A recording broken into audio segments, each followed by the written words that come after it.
Please make sure that you hit the subscribe button so that you can get update on this channel. And also, if you like the video, then please press the like button and also share with your friends so that they can get benefit of this channel. So today we are going to start some questions that are coming in the competition, that is in Neet. So this is our question number third. Lithium has a BCC structure. So question is saying that a lithium एक lithium है जो BCC में इसका lattice है वो BCC में है, ठीक. Its density is 500 kg per meter cube. इसकी एक density दी है 530 किलो पर metre cube and its atomic mass given है 6.94 ग्राम पर मोल, ठीक. हमको अब क्या ये तो गिवन हो गया. अब हम लोग को कैलकुलेट करना है as length of the unit cell, मतलब जो यूनिट सेल है उसकी एज लेंथ मतलब ए की वैल्यू निकालनी है, ठीक, ऑफ द लिथियम मेटल. और हमको एक और चीज़ गिवन है यहाँ पे एवोगैड्रो नंबर. तो एवोगैड्रो नंबर की value the 6.02 into 10 to the power 23. So the question has given that its density is lithium has its density is 530. So density हम लोग को दी है, density दी है 530 किलोग्राम kg पर मीटर क्यूब, ठीक. सो और हम लोग जानते हैं, ठीक, डेंसिटी दी है. उसके बाद हम लोग को आगे क्या दिया है, आगे दिया है एटॉमिक मास मतलब m दिया है हम लोग को. सो हम लोग ये भी लिख लेते हैं m इज इक्वल टू हम लोग को दिया है 6.94 ग्राम पर मोल, मतलब एक मोल में 6.94 ग्राम है इसमें, ठीक. अब देखते हैं नेक्स्ट चीज़ हम लोग को क्या दी है. नेक्स्ट चीज़ दी है हम लोग को Na की वैल्यू. सो Na भी लिख लेते हैं हम लोग. सो Na हमारा है एवोगैड्रो नंबर Na है हमारा 6.02 into 10 raised to the power 23, ठीक. अब ये चीज़ हमको हमारा गिवन हो गया. क्वेश्चन क्या पूछ रहा है. So question is asking edge length a की वैल्यू हमसे पूछ रहा है. सो हम लोग इस पर भी आ जाते हैं. सो हम लोग का एज लेंथ पूछ रहा है भाई. सो अब हम लोग को क्वेश्चन में क्या पूछ रहा है, एज लेंथ पूछ रहा है दीदी बहुत. सो एज लेंथ हम लोग को पूछ रहा है, ए की वैल्यू हमसे पूछ रहा है. A is equal to question mark, ठीक. और ये दे दिया है जैसे क्वेश्चन में हम लोग को दिया है कि it is in BCC. So BCC में दिया है तो हम लोग को ऑलरेडी क्वेश्चन से हम लोग को ये पता चल गया है कि Z कैपिटल Z है वो हम लोग का इक्वल टू हो गया 2, मतलब 2 एटम पर यूनिट है तो हमको Z हो गया. अब हम लोग फार्मूला जानते हैं. सो हम लोग फार्मूला जानते हैं D बराबर होता है हम लोग का. So D is equal to capital M मतलब मॉलिक्यूलर मास Z, ठीक, upon A cube. So A cube. So A cube को भी हम यहाँ पे कैपिटल A से रिप्रेजेंट कर दे रहे हैं. A इंटू NA, ठीक. सो अब हम यहाँ वैल्यू रखेंगे. यहाँ पे हमको A की वैल्यू नहीं दी है, मतलब A क्यूब की वैल्यू हमको निकालनी है, बाकी सारी वैल्यू दी है. तो हम लोग A को ट्रांसपोज करके ऐसा कर लेते हैं कि A एक साइड हो जाए, बाकी सारे गिवन एक साथ साइड हो जाए. सो हम लोग जब इसको करेंगे तो हमको मिल जाएगा D. So capital A is equal to MZ upon D. इधर इस साइड आ जाएगा, D नीचे आ जाएगा डिनोमिनेटर के, तो यहाँ पे D आ जाएगा इंटू Na. Na में Na भी साथ में रहेगा, मल्टीप्लाई बाई N A, ठीक. सो हम लोग को A मिल गया है, ठीक. तो यहाँ पर हम लोग वैल्यू रखते हैं. So A is equal to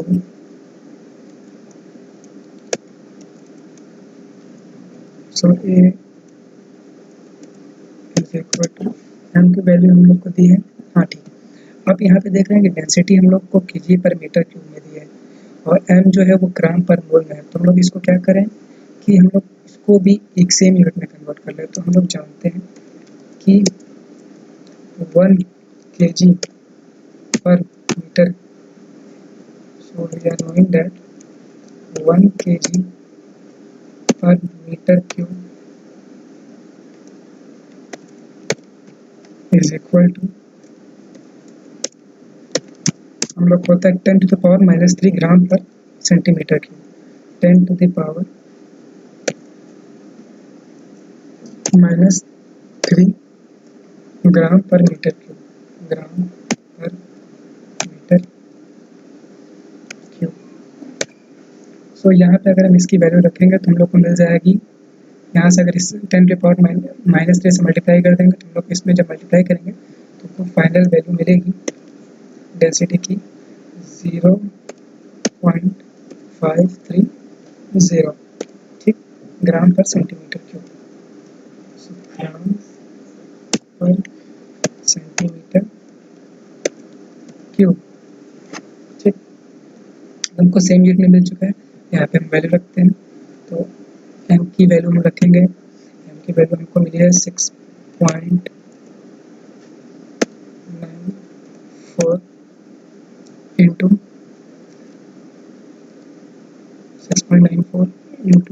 2 divide by d की वैल्यू हमको मिल गई है 0.530 इंटू na की वैल्यू मिल गई हम लोग को, na की वैल्यू हम लोग को मिली है इंटू, सो na की वैल्यू हमको 6.30 6.02 into 10 to the power 23 into the power 23। सो जब हम इसको सॉल्व करेंगे तो एक काम करें, 10 to the power 23 डिनोमिनेटर में, तो ये ऊपर चला जाएगा, 10 to the power -23 आ जाएगा, और इसको हम लोग कैलकुलेटर से सॉल्व कर लेंगे, ठीक। सो कैलकुलेटर या किसी आप वैसे भी सॉल्व कर लेंगे तो, कि यहाँ पे हम देखेंगे तो 6.02 है, 6.94 है, ऑलमोस्ट एग्जैक्टली इक्वल टू 1 आएगा, ठीक। 2 है तो यहाँ से ऑलमोस्ट एग्जैक्टली इक्वल टू 4 आएगा, तो यहाँ मतलब 4 इंटू 10 to the power 23 के करीब आंसर हमारा होगा, ठीक। तो हमारा जो ए आएगा, ए हम अज्यूम कर लेते हैं, ए को अगर हम सॉल्व करें, so we are going to solve this,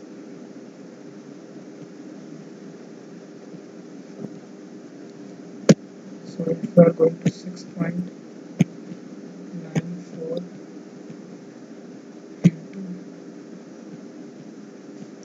what into 2 into 2 is equal to 13.8, so 13.8 and 0.530 and 6.023, 0.530 into 6.02, so we are getting 3.9106। सो अब जब हम पूरा इसको जब हम लोग इसी तरह कैलकुलेटर से जब सॉल्व कर लेंगे तो हम लोग को फाइनली वैल्यू मिलती है ए क्यूब की 4 पॉइंट समथिंग, तो 4 पॉइंट, सो हम लोग को मिलती है 4.30, सो ए क्यूब हम लोग को मिलेगा ए क्यूब। यहाँ पे कैपिटल ए को मैंने ए क्यूब लिख लिया था जैसे कि इजीली, मतलब सिर्फ अंडरस्टैंड करने के लिए। हमको मिल रही है यहाँ पे value 4.34 into 10 to the power -23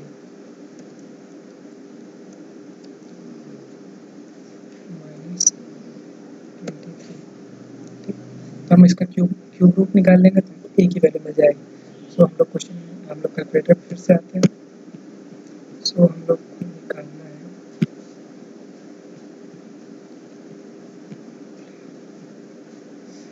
यहाँ पे क्यूब रूट नहीं दिया है क्या,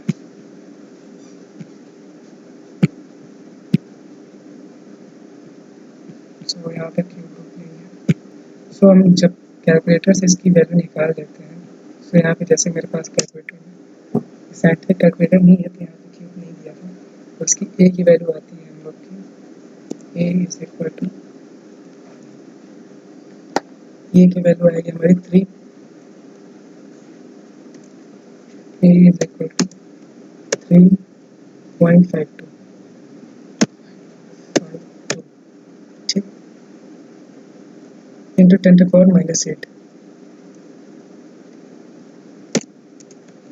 10 to the power -8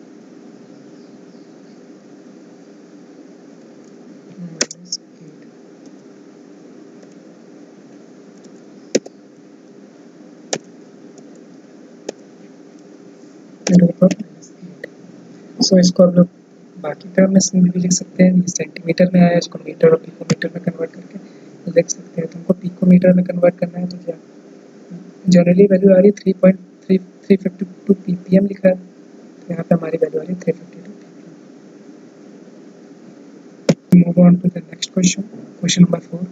question number 4 कह रहा है कि the ionic radius of A plus ये कैटायन है, ठीक, बी माइनस ये जो एनायन है, और ये कैटायन का रेडियस है और ये एनायन का रेशियो। तो हमको कोऑर्डिनेशन नंबर पूछता है, अगर ए बी को ये मतलब कंपाउंड बन जाता है इन दोनों का मिला के, उसके ईच एनायन का कोऑर्डिनेशन रेशियो, ठीक, कोऑर्डिनेशन नंबर पूछ रहा है। तो हमको कोऑर्डिनेशन नंबर और जानने के लिए तुमको सबसे पहले क्या करना पड़ता है, हम लोग जैसा कि नेक्स्ट स्लाइड हम लोग देख रहे हैं कि अगर हम लोग रेडियस रेशियो निकाल लें तो हम लोग इस रिलेशन से हम कोऑर्डिनेशन नंबर भी निकाल सकते हैं, ठीक। तो पहले हम लोग रेडियस रेशियो निकाल लेते हैं। तो हमको क्या क्या दिया है, हमको रेडियस, सो हमको radius ratio is equal to हमारा होता है रेडियस ऑफ कैटायन और radius of anion.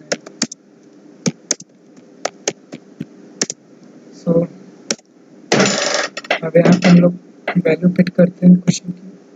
So question में हम लोग को दिया है ये, तो हम लोग कैलकुलेटर से यहाँ डायरेक्ट वैल्यू निकाल देते हैं, 0.98,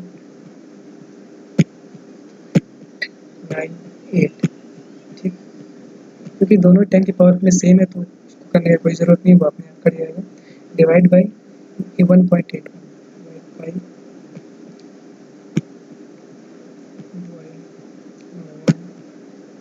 1.81, so we are getting 0.5414, so we are getting 0.5414। आप लोग यहाँ देखते हैं कि हमारा किस क्राइटेरिया में आ रहा है। सो ये हमारा ये रेडियस रेशियो अगर 0.15 से कम हो तो कोऑर्डिनेशन नंबर 2, और हमारा इस रेंज में हो तो 3, तो हमारा 0.54 आ रहा है वो हमारा इस रेंज में आ रहा है तो हमारा कोऑर्डिनेशन नंबर जो है 6 होगा। सो वी आर ऑप्शन और ऑप्शन इज सी, ठीक। सो वेकेंट स्पेस पूछ रहा है। सो एक बार फिर से इस क्वेश्चन में रिवाइज कर लेते हैं कि हमको बोल रहा है कि आयनिक रेडियस दिया है ए और बी प्लस का, ठीक, हमको कोऑर्डिनेशन नंबर निकालना है। तो हम लोग रेडियस रेशियो होता है, radius ratio is equal to होता है cation, radius of cation upon radius of anion. तो हम लोग को इस क्वेश्चन में रेडियस ऑफ कैटायन भी दिया है, रेडियस ऑफ एनायन दिया है। सो हम लोग इस रिलेशन से कोऑर्डिनेशन नंबर और रेडियस रेशियो के रिलेशन से हम लोग कोऑर्डिनेशन नंबर निकाल लेंगे, क्योंकि रेडियस रेशियो दोनों का कैटायन और एनायन का रेडियस दिया है तो उससे रेडियस रेशियो निकल जाएगा, और उस रेडियस रेशियो से हम लोग इस रिलेशन से कोऑर्डिनेशन नंबर निकाल लेंगे। जब हम लोग इसको सॉल्व करते हैं तो हमारा रेडियस रेशियो होता है 0.54 which lies in this range. So इस रेंज में आ रहा है तो हमारा जो कोऑर्डिनेशन नंबर होगा 6 होगा, और वाइट कौन सी होगी, ऑक्टाहेड्रल टाइप की, ठीक। इसमें एग्जांपल हम लोग देख रहे हैं NaCl और MgO, ठीक। सो लेकिन हमसे क्वेश्चन में सिर्फ कोऑर्डिनेशन नंबर पूछा था तो हम लोग कोऑर्डिनेशन नंबर पे देखते हैं। सो क्वेश्चन नंबर 4 भी मैंने बता दिया। क्वेश्चन नंबर 5 पे आते हैं। So vacant space in BCC lattice unit cell. So हमसे पूछा है vacant space in BCC unit cell में, एक BCC यूनिट सेल है उसमें कितना परसेंट स्पेसेस जो होते हैं वो खाली होते हैं, तो स्पेस कितने परसेंट खाली होते हैं वो निकालने से पहले हम लोग को पहले ये जानना होगा कि कितने परसेंट स्पेस भरे होते हैं। तो हम लोग ये देखिए, सो हम लोग पहले ही निकाल चुके हैं। पैकिंग एफिशिएंसी हम लोग की होती है बीसीसी की 6.08%, मतलब हमारे जो बीसीसी यूनिट सेल का है उसमें 6.08% जो स्पेस है वो पूरी तरीके से फिल है। तो हम लोग यहाँ 68.04% जो हमारा ये पूरा भरा हुआ है। ठीक, तो यहाँ पे हम तो अगर हमको वाइड निकालना है तो 100 में से 68.04 माइनस कर दें। सो यहाँ पे हम लोग करते हैं, सो 100 में से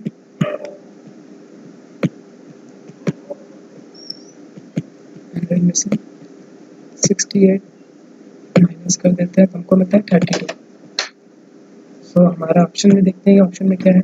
सो ऑप्शन में जब हम लोग मूव करते हैं, so when we are moving on to the option, so हमारा ऑप्शन है 32%, 48%, 23 और 26। तो ऑप्शन में हमारा 32% है और यही हमारा आंसर है। ठीक, तो एक बार फिर से रिवीजन कर लेते हैं। बीसीसी यूनिट सेल की पैकिंग एफिशिएंसी क्या होती है 68%। ठीक, तो पैकिंग एफिशिएंसी मतलब कितने स्पेस ऑक्यूपाई कर रहा है आइटम्स उसके, तो वैकेंट स्पेस क्या हो जाएगा जितना स्पेस ऑक्यूपाई नहीं कर रहा है। तो 100 माइनस अगर हम जितना स्पेस ऑक्यूपाई कर रहा है उसको माइनस कर दे तो आपको मिल जाता है। तो 100 माइनस 68 कर देंगे तो हमको 32% मिल जाएगा। ठीक, अब हमारा नेक्स्ट क्वेश्चन में मूव करते हैं, क्वेश्चन नंबर 6 पे। तो ये डिफेक्ट वाले क्वेश्चन है, तो नेचर ऑफ डिफेक्ट्स ये अब हम लोग नेक्स्ट टॉपिक में पढ़ेंगे, तो इस क्वेश्चन में नहीं करते हैं। ठीक, so we move on to the 7th question.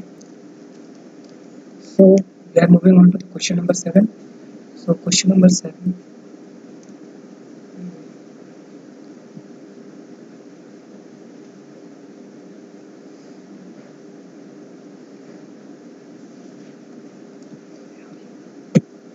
so given in the question, a metal crystallizes, a given metal crystallizes out with a cubic structure. So a given metal, एक गिवन मेटल है वो crystallise होता है cubic structure में, मतलब कोई भी cubic structure है उसमें क्रिस्टलाइज होता है।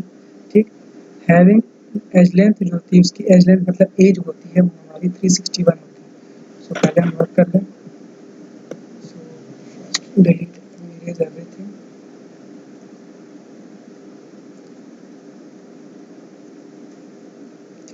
तो हमको एज लेंथ मतलब ए दे दिया है 361 ppm, sorry picometer, so pm दिया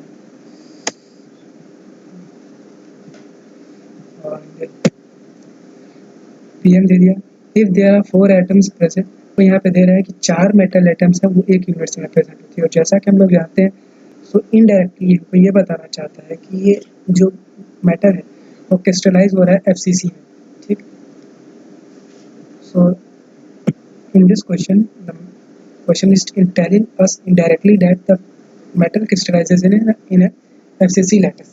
ठीक, सो FCC lattice में है तो हम लोग फिर FCC के रिलेशन में चले जाते हैं। so FCC में हम लोग जानते हैं A बराबर होता है A is equal to 2√2r। 2√2 को हम लोग यहाँ पे 1.4 से मल्टीप्लाई कर देते हैं, 2 इंटू 1.414। ठीक, आर, ये हमारा रिलेशन होता है। ठीक, ये हमारा रिलेशन हुआ एफसीसी में। ठीक, हमसे क्वेश्चन में पूछ क्या रहा है, क्वेश्चन पूछा what is the ratio radius of one atom, मतलब हमको स्मॉल आर की वैल्यू पूछ रहा है। सो अभी हम लोग स्मॉल आर की वैल्यू अगर नेक्स्ट में ट्रांसपोज करके निकाला तो ए बराबर हम लोग को मिल जाएगा ए अपॉन ये अपॉन में चला आएगा 2 into 1.414 is equal to R. ये हमको मिल गया। तो हम लोग ए की वैल्यू दी है। ठीक, और ए की वैल्यू को हम लोग 2 इंटू 1.4414 से डिवाइड कर देंगे तो आर मिल जाएगा। सो हम लोग कैलकुलेटर में आते हैं। सो कैलकुलेटर में जो हम लोग आते हैं तो हमको दिया ए की वैल्यू 351। ठीक, उसको डिवाइड करना है हमको, पहले 2 से डिवाइड कर देते हैं। ठीक, सो हमको मिल जाएगी वैल्यू इतना। ठीक, हम लोग इसको 1.414 से डिवाइड कर देते हैं, 1.414। सो हमको आंसर मिलता है 124 पॉइंट समथिंग। और ऑप्शन में हमारी ये क्लोज है, मतलब 127 हमारा ppm है, यही आंसर में क्लोज है हमारे सबसे। So we are getting 127 ppm our answer. ठीक, सो हम लोग एक बार फिर से क्वेश्चन रिवाइज कर लेते हैं कि क्वेश्चन कह रहा था कि एक मेटल था वो क्यूबिक यूनिट सेल में क्रिस्टलाइज होता है, जिसकी एज लेंथ दी थी हमको 351 pm पिकोमीटर दी थी, 351 पिकोमीटर दिए थे। ठीक, सो देयर आर 4 एटम्स पर इन वन यूनिट सेल। तो 4 एटम्स हमारे प्रेजेंट थे एक यूनिट सेल में। तो हम लोग जैसे कि जानते हैं कि एफसीसी में ही एक इकलौती ऐसी यूनिट क्यूबिक यूनिट सेल है जिसमें 4 एटम्स होते हैं। ठीक, सो यहाँ पे हम लोग इस रिलेशन से हम लोग ये जान जाएंगे कि ये जो क्यूबिक लैटिस है वो एफसीसी है। एफसीसी है तो हम लोग फिर यहाँ पे ए और आर के बीच का रिलेशन से हम लोग आर की वैल्यू निकाल देंगे। ठीक, कैलकुलेटर से हम लोग यहाँ पे डिवाइड कर लेंगे तो हमको ये वाले क्वेश्चन का हमको आर की वैल्यू मिल जाएगी। ठीक, अब आता है दूसरा क्वेश्चन। तो दूसरा क्वेश्चन कह रहा है कि if A is the length of side of a cube, मतलब एज लेंथ दे दी है हम लोग को स्मॉल ए से। ठीक, the distance between the body centred atom, मतलब बॉडी सेंटर्ड एटम मतलब जो बॉडी बीसीसी में जो एटम बॉडी सेंटर प्रेजेंट होता है वो atom and one corner atom के बीच की जो डिस्टेंस है वो पूछ रहा है। तो हम लोग जैसा कि जानते हैं ये इनडायरेक्टली तरीके से हमसे डिस्टेंस बिटवीन नेबरिंग एटम्स पूछ रहा है। ठीक, तो हम लोग पहले भी ऐसे क्वेश्चन किए हैं। ठीक, तो हम लोग पहले इस फिगर में देख लेते हैं। तो इस फिगर हम लोग देख रहे हैं कि ये एटम और ये बीसीसी वाला एटम है, मतलब this atom and this atom and this atom, इन तीनों को मिला के हम लोग एक इस तरह रिप्रेजेंट किए हैं। तो हम लोग को फर्स्ट वाले एटम और सेकंड वाले एटम के बीच के सेंटर के बीच के डिस्टेंस पूछ रहा है। सो ये 4r इज इक्वल टू √3 था हमारा। 4 इन दिस, तो हमको इनडायरेक्टली क्या निकालना है, 2r की वैल्यू निकालनी है। तो अगर हम लोग ये जानते हैं कि बी में ये इसके एज लेंथ के बीच एज लेंथ और रेडियस में रिलेशन देखते हैं तो √3a बराबर 4r। तो हम लोग को निकालनी है 2a की वैल्यू।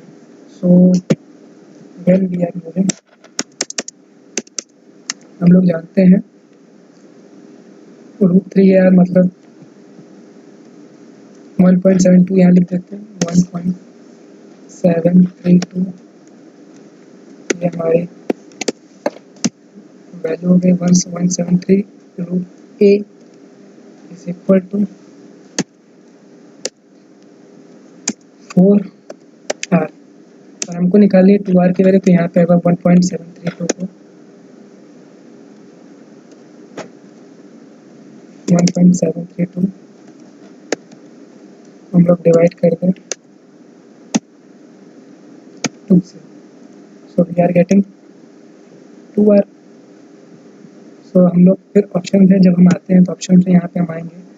सो हम लोग को इनडायरेक्टली क्या मिल रहा है, √3a/2। ऑप्शन पे देखते हैं ऐसा कुछ है क्या आपके पास option.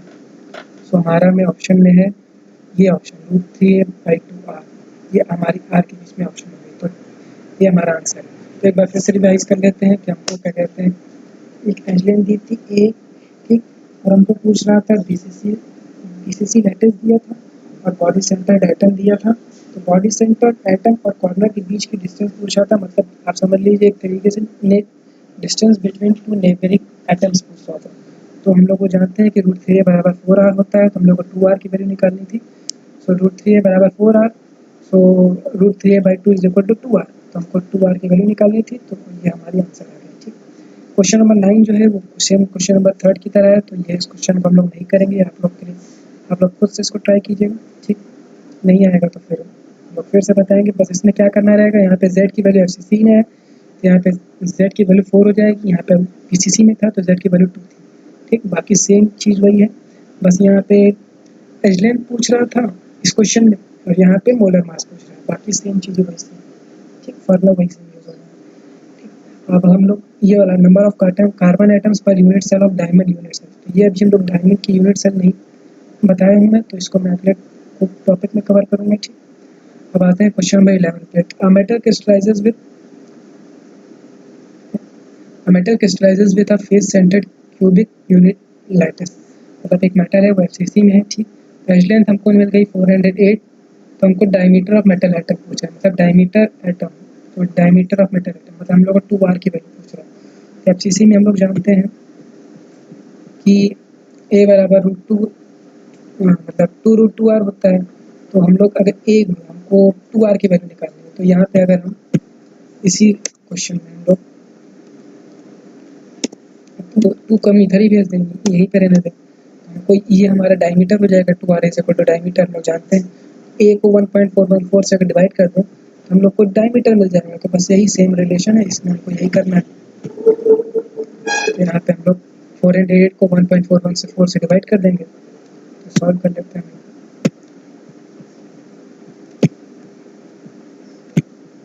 408 divide by 1.414 is equal to 288.54 आ रहा है, तो हमारा आंसर है 288 ppm। तो यहाँ पे हमारा आंसर मिला 288 ppm। ठीक, अब क्वेश्चन नंबर 12 पे हम लोग आते हैं। तो क्वेश्चन नंबर 12 कह रहा है the number of octahedral voids per atom present in a cubic close packed structure. तो नंबर ऑफ मतलब सीसीपी में हम लोग को कितनी ऑक्टाहेड्रल बाइट्स पर एटम मिलती है, तो ये भी मैंने आपको बताया है।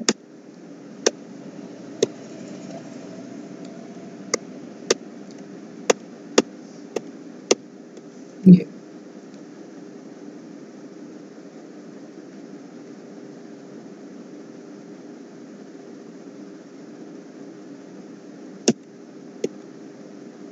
तो हम लोग जैसा कि जानते हैं कि सीसीपी में हमारे नंबर ऑफ एटम्स होते हैं वो 6 होते हैं।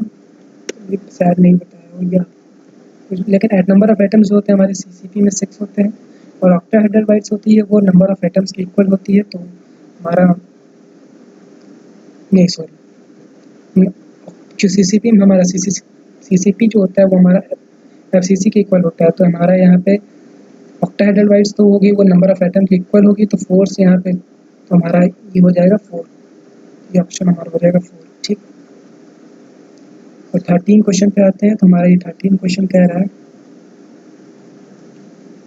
Structure of a metal oxide is a CCP. ठीक, so in this question the question there the structure of metal oxide mixed oxide is in CCP atom। ठीक, तो एक मिक्स्ड ऑक्साइड है तो उसकी वो जो है सीसीपी में प्रेजेंट है। ठीक, तो क्यूबिक अब उसके बाद दिखा है the cubic unit cell of mixed oxide is composed of oxide ions. अब ये जो क्यूबिक यूनिट सेल है वो मिक्स्ड ऑक्साइड की जो क्यूबिक यूनिट सेल है वो ऑक्साइड आयन पे है। द ऑक्साइड आयन जो है वो अपना सीसीपी में है, तो नंबर ऑफ एटम्स यहाँ पे हो जाएगा ऑक्साइड आयन के 4। ठीक, 4 हो जाएगा हमारा। अब 1/4 of the tetrahedral voids are occupied by the divalent metal A. तो जो हमारी टोटल जितनी भी टेट्राहेड्रल बाइट्स हैं उसका 1/4 है जो ए ऑक्यूपाई कर रहा है। ठीक, and the octahedral sites are occupied by monovalent atom B. तो और जितनी भी ऑक्टाहेड्रल बाइट्स हैं उतनी उसका वो ऑक्यूपाई कर रहा है बी। हमको फार्मूला निकालना है, तो हम लोग फिर देखते हैं। पहली बात से पहले क्लियर कर लें, तो ऑक्साइड आयन मीन्स इज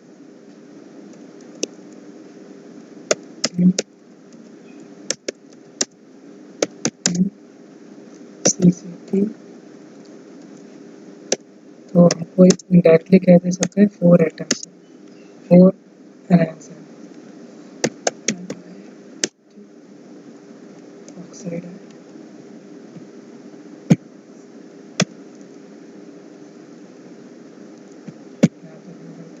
और हमको डाईवैलेंट ए है, डाईवैलेंट ए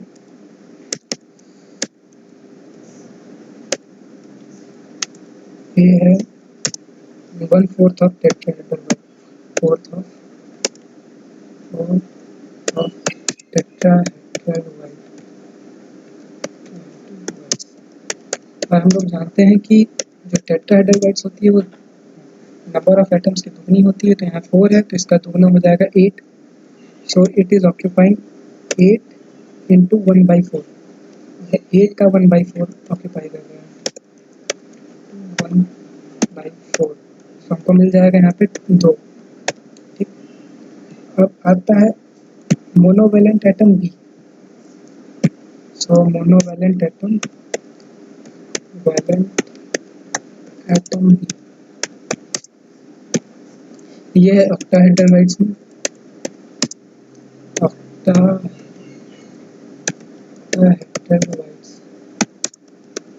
तो हम ये इसका, और हम लोग जानते हैं कि सीसीपी में जितने एटम्स होते हैं उतने ऑक्टाहेड्राइड में होते हैं। सो हमारे ये हो गया 4। फिर हम लोग को रेशियो निकालेंगे। अब हम लोग रेशियो निकालेंगे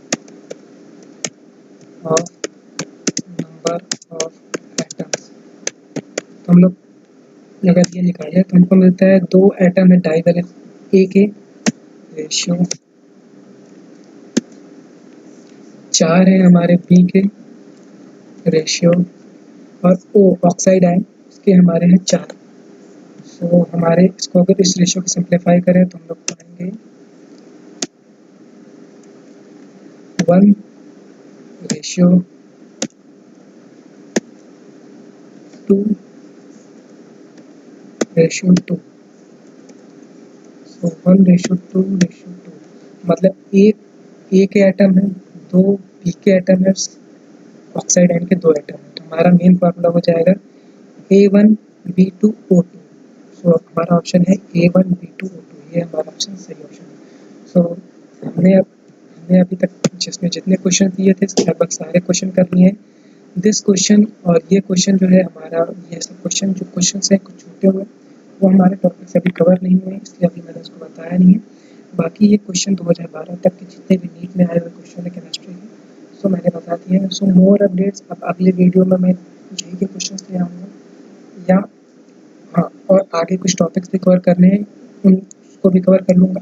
ठीक, सो अगर आपको ये वीडियो पसंद आया तो लाइक और शेयर करें।